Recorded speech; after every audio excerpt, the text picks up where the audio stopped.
ini dipecah belah Pak, karena ini tonggak utama Pak. Saya sering mengatakan Syiah itu karena kecil jumlahnya, kalau besar dia akan memberontak juga di negara ini. Satu negara di Iran itu bikin revolusi kok tahun 79. Ini karena kecil aja mereka nggak belagak di sini. Orang-orang Ahmadiyah juga karena kecil aja jumlahnya, mereka nggak melakukan pemberontakan. Wahabi itu karena belum berdaya aja mereka. Kalau mereka besar jumlahnya, tumbang Pak negara ini. Tapi ada satu yang mayoritas yang tidak pernah neko-neko dan selalu memperjuangkan NKRI, Nahdlatul Ulama. Ada NU pernah jadi pemberontak di sini?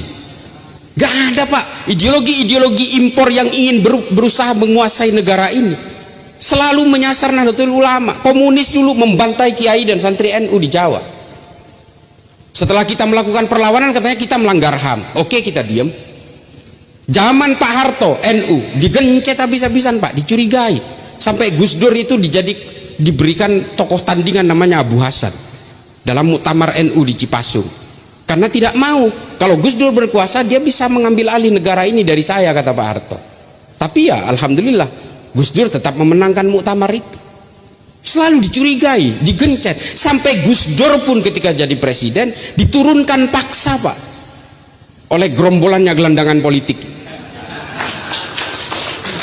Apa ada orang NU yang ngamuk bikin aksi 212 terus kemudian datang ke menjadi Monaslimin gitu, terus kemudian bikin rusuh di Jakarta? Nggak ada Pak. Apa kata Gus Dur? Tidak ada jabatan yang bisa dipertahankan mati-matian di dunia ini. NKRI jauh lebih penting daripada saya, kata Gus Dur ini. Makanya kemudian kalangan Nahdien sadar negara ini jauh lebih penting. Ini NU bos, besar 80 juta lebih berdasarkan Kartanu yang udah hilang sih. Nah besar Pak. Tapi apakah pernah punya keinginan NII yang cuma seuprit dipimpin oleh Kartosuwiryo, seorang penanda tangan Sumpah Pemuda? Karena dia kecewa tidak diberi jabatan yang empuk oleh Presiden Soekarno, dia memproklamirkan NII di Tasikmalaya beberapa bulan setelah kemerdekaan kita. Dan kemudian membuat firqah-firqah pemberontakan, DITII Kahar Muzakkar, DITII Andi Aziz di Makassar. Ini kelompok kecil ini udah pikirannya udah macam-macam, ingin memberontak ke negara ini. NU nggak pernah. NU digencet ya diam aja. NU hebat, berjaya ya enggak juga, enggak sombong-sombong juga, enggak sombong-sombong amat, ada sih sombongnya dikit.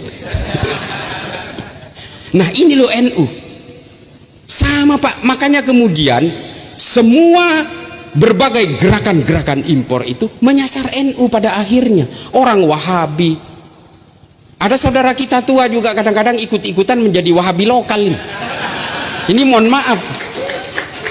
Ini padahal kita ini satu tim dalam sekoci, nggak boleh. Ada juga yang kadang-kadang nyerang. Kemarin ada salah ucap dari salah satu peneliti dari BRIN, hanya kesalah ucap dilaporkan ke polisi dan sebagainya. Sudahlah, kita ini NU ini udah diliberal-liberalkan, dikafir-kafirkan berpuluhan kali, ribuan kali, bahkan dinerakakan ribuan kali, diam aja kok. Saya ini Pak sebelah-sebelah, bapak saya dari organisasi kakak tua ini. Nah ibu saya ini NU sejati. Saya lahir sebagai NU karena lahir di kampungnya ibu saya. Saya paham betul Pak. Saya itu ketika bapak saya meninggal itu debatnya itu 1 hari 1 malam sampai seharusnya tahlilan.